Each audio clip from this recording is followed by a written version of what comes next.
Nangauna e soboraki kina na yalo tambu. Era ndau maru taka na lotu wa Karisto na penitiko e nangauna e ndau dhawa kina na tata musuki ni matua. Na itala noa na nonda leso nyongo e wakari taka na nonda sota wata na leo ni bunua e na songo ni mara wongo. Na nonda ndua wata meran dua mbau e na weba katakatar ni yalo tambu. Karatuba karausar na tamata mera sa wakandewa taka na tuku binaka kina wea sana kedanga. Na penitiko e na ngauna ni marau ni sa sombu e burubura na yalo tambu. Na wasa ongo na penitiko e kaumai na wasa wa kirisi, penta. Ka kena imbale 5 na singa. Mai na singa ni kana wata ni lako sivia kena singa ni tata musuki ni woni kau taumanda, Day of First Fruit. Erndo wakanga taka na loto wa Karisto mera papite isutaki e na singa ongo na soli mbulawo. Na penitiko e na nonda singa ni marau na weibu wale lotu wa Karisto. Sa mai dhaba na ngona ni tata musuki, sina ina lololo ka sautu na mbula ke na buwale. Era marau na leo ni buwale nirando mai papiteso e na singongo na nonda ngone karasoli mbula we Karisto na nonda turanga ka nonda i wakambula. Ongo talenga na singa erando wakandita kirakina na leo ni lotu ena wakambota mer wakandeo taka na tuku winaka ena weya sana kedanga. Sa singa ni marau na wakanui ke na we wakawowi ni naki ni we wakalotu taki. Endo na ngauna tale we irna ngone mera mulida na lotu wa Karisto na kena tauyawu ena kaukawa ni yalo tambu tumbu ka tete ani ki wura tau doko mea dhawa mai na nonda we matasawa.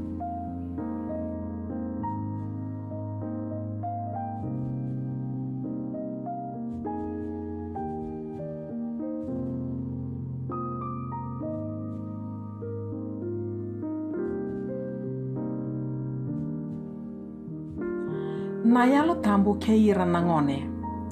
Era seng ni tu waka tiki na ngone era singa mbimbi se madhawa mbimbi ni penitiko. Era sando waka bulivi mera i toma ni kena wakandeo take na i tuku binaka ke Chisu Karisto ena wei ngauna tau dhoko. Ko ira na ngone ena ngono koya, era ndau marau taka ni rawakila ni yalo tambu e ndau ke ira mera tukuna na i tuku binaka ke Chisu. Satu nangangandre mbimbi we kenda nangasi dhake ena ngonongo. Menda wakaritaka waka matata sara ni yalo tambu e sala e dhaka kina na kalou ena kenda maliwa. Tukuna weira na ngone nandina ni wei kaya dhamai Jerusalem ena ngono koya. Ni rasina ena koroko Jerusalem na tamata ena marau ni kumkumuni ni matua kena yada weira eso na wasa taka na wei wasa nduindui ka wei sutari kena nonra wasa na tamata nduindui karatiko ena singa ni marau oya. E wakaritaka na nonda lesoni na nonda ndui wasa na tise peli me rauti ira na tamata ndui kena ndui wasa. Ia sa salongo en dewa kena na tuku binaka e na taundaku ke Jerusalemi. Menda tukuna weira na ngone ninda na solia weira na soli lewongo na yalo tambu me dhaka kena na nonda mbula kamera na wakandeo taka weira tale na nonda dhamba. Sa ngauna wina kongo, ni tatara wa ngumatua sara mai na nonra ngalala kena ndondonu, me dhauraki sara wira na yabu mbimbi ni kena wakamarangeti na dhaka ni kalou ena wuku ni yalo tambu. Mera wakawuli talenga, mera ndau masu, kawilika endona tikina ni mbera nira wuli lesoni ena kabi, kawakakina nira wakarau mera mwade. Ni yalo wina kasara, menduana nonra i wola tambu kena i wola ni sere, ena madhao ni penitiko ongo.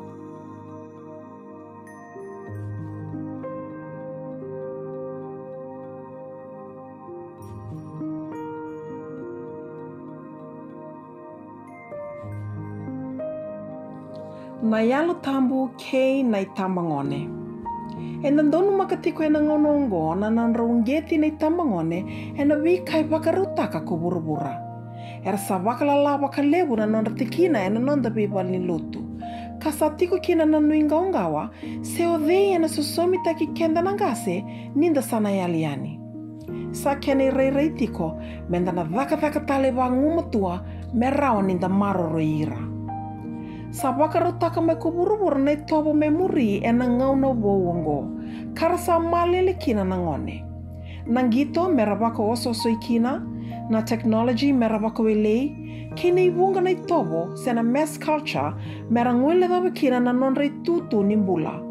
Na wakayanga taki wakalala ni wainganga iso, ka kunei kina na kamikamida, hia sa wakadhirlo loma kina na nonra wakasama. Ni sa ungeti na nonra wakasama na wei kaongo, e na rau ni wei sa utaka wakandua na nonrei tobo na ngone. E na wei kaongo enda wakila ni tu kina na nonda itawi na tamata wakambauta, menda wei ngen rabu kena wei sa uongo, e na nonda wei sa utaka na wakarau ni nonra wakasama na luwenda. Sa tiko na nui, ni sa nona waka nga na yalo tambu me wei sa utaka na tamata mai na dha kina vinaka. Ka sa senga talenga ni leka na linga chiawa me ia na wei wakambulai. Endina sara ni tiko nga na ngauna enda na wei sa ukina na tamata. Ia sa nonda itaiwi lewunga menda ungeti ira na tambangone mera kila ni tiko na nui nimbula. Sai nui nimbula na yalo tambu o koe ka tiko wate kei kenda e na wei ngauna. Na peni tiko e wakande itaka na teki wuwou. Oia, ni yalo ni kalou sa wewe kani wakalewu dhake kei kenda yandundua.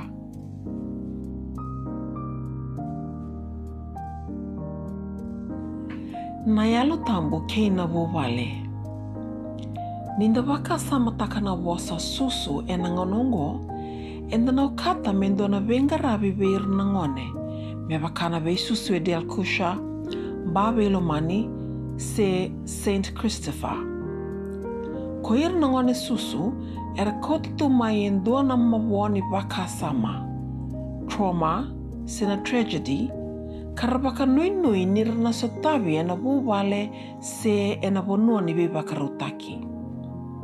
Enda utaura endo na ngauna balavu menda wakamuria me soli vei kenda endo na ngone menda susunga.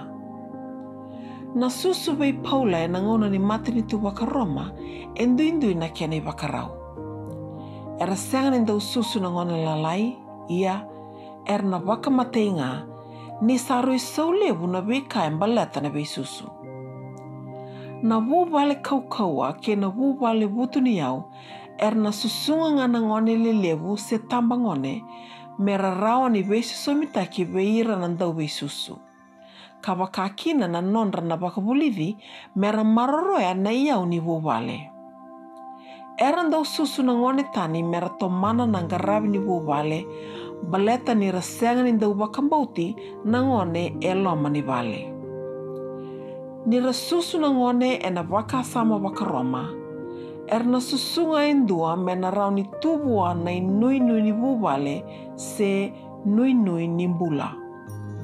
Endua vei rongo ko Julius Caesar, e susungi koea ko Sisa Akosito, Caesar Augustus, na imata ini tui Roma e na ngona koea.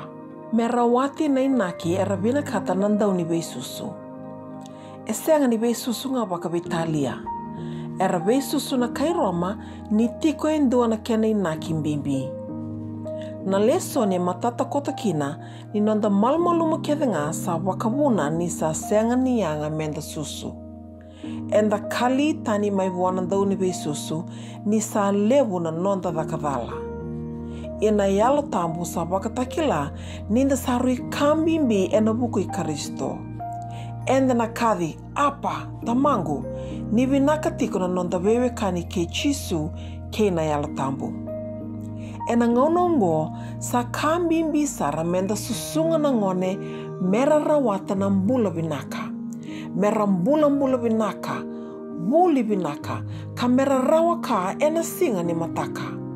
Ia sa kandrenre na nonda solir na luwenda mera susungi me nona na kalau. Na wuwale sai mata ini bunua e dhuruma mai na vesau. e wakandina taki e na wakatekevu wase tolu, na vesau e wakandonu e na tamata e wakavuna na vea waki ni vewe kani ke na kalau. Sa tuwa mai wakaivalu na vesau me waluta na veka wakamarangete ni vuvale. Ka sa ndrendre kina me tango maki koe na vuvale ni sa senga na e rangi winaka me taurivaki. Sa da wuka tiko nei sema, sa lailai na nonda nguta na vese mati, kanda sa I wure ni nonra wakalengai na nonda leo ni vale. Na singa ni penitiko, sa ngauna e wakandeita ki tiko ngā kina na yalo tambu ni tiko wata ki kenda na kalo. We kenda nei tumbu, ongo na ngauna ni nonda wei susu, kanda nuita kiri na luwenda, mera I nui ni mbula kei na wuwale. Ongo talenga na ngauna me soli kina na ngone wuwana kalo. Mera susungi mai wua, ka wakawulidi mera tamata ndina I Karisto. Na winaka ni wuwale, wanua, kei na matini tu, e na wakatau e na mangosa ni wei susu, e waka e dhara nei tumbu, wana ngone.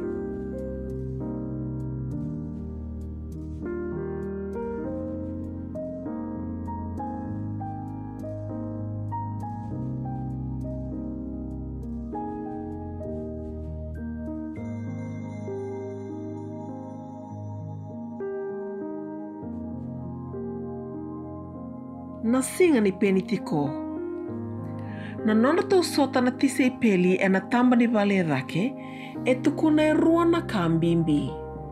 Na wakandina taki ni alo tambu, ke na weito kane ni ango I Karisto e nei matai ni ngauna.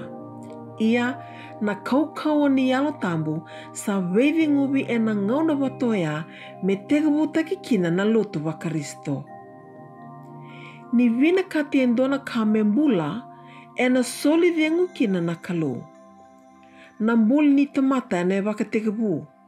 Ke na viengubi ni tamata e na kaukau ni alo tambu membula ka tumbu kina na lotu. E mai wakadhavana na tamata na inaki ni viengubi. Ka sa wakayangataki na lotu me wakaritaka na saladhava me muria endona tamata me rawati kina na inaki oya. Ia menda wakataronga matua manda. Sava kawa tiko lina lotu na inaki ongo. Mera revi kenda na leo ni lotu kara reda na yalo ni kalo. E rua na wosa wakalewe e na none kaukau tiko mai na yalo tambu. Na yala kei na kaukaua. Na yale chisu ni na talama e ndona ndau ni wei wakavingui. Ke na kaukau ni kalau me venguwa na tamata na singa ni penitiko, ka wakatakili taki e na dhangi wakadewa ruru ke na mbukawanga. E rua na I wakatakili kilongo, e wakatakila na nona kaukau na kalau e na wala tambu makawa. Na nduru mbukawanga e na mbongi, ke na dhangi me tawasea na waitui ndamu. Sa wakatau taki na kaukau watongori e na singa ni penitiko. Ia sa kena I kuri nandui wosa, ni sa senga ni ala na wasa ni kalobu a endona tamata, sendona wanua, sa nonda tau na tamata na I tukutuku winaka. Enda sa reida wakamatata sare na ngonongo, na nona sa lana na I tukutuku winaka na I wakarau ni nonda wakasama na kai burubura. Sa kalia na I tukutuku ke Karisto, ka sa ua sibida ke na wika e wakasama taka na tamata ni na rawati kina na mbula winaka e na ngauna sarangaungo. Na wika enda sa ngutongo, sanga I lewu daki ngā kina na nonda wakadhala, ka sa dhunruwi kina na wanua e na wukunda. Na singa ni penitiko e wakandei taka na wasa ni ala ke na kaukaua, menda ta lewi tiko ngā kina e na weyambaki. Sa lewu daki tiko ngā nambutoa e na ngona ni wei wakarara mataki lewongo.